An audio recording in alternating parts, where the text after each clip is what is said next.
There was a man who had 2 sons. The younger one said to his father, "Father, give me my share of the estate." So he divided his property between them. Not long after that, the younger son got together everything he had, set off for a distant country, and there squandered his wealth in wild living. After he had spent everything, there was a severe famine in that whole country, and he began to be in need. So he went and hired himself out to a citizen of that country, who sent him to his fields to feed pigs. He longed to fill his stomach with the pods that the pigs were eating, but no one gave him anything. When he came to his senses, he said, "How many of my father's hired men have food to spare? And here I'm starving to death. I will set out and go back to my father and say to him, 'Father, I have sinned against heaven and against you. I am no longer worthy to be called your son. Make me like one of your hired men.' So he got up and he went to his father.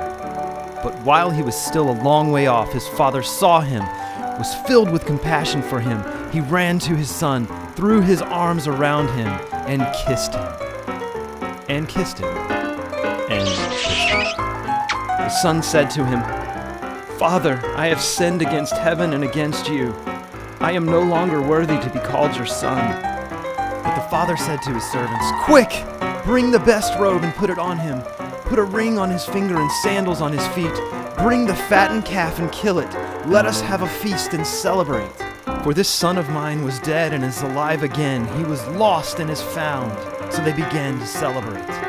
Meanwhile, the older son was in the field. When he came near the house, he heard the music and dancing. So he called one of the servants and asked him what was going on. 'Your brother has come,' he replied.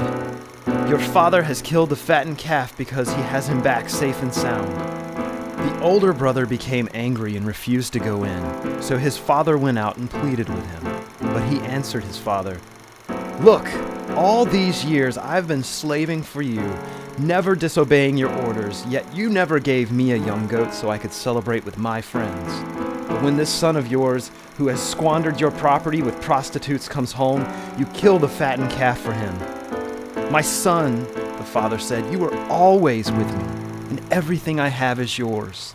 But we had to celebrate and be glad because this brother of yours was dead and is alive again.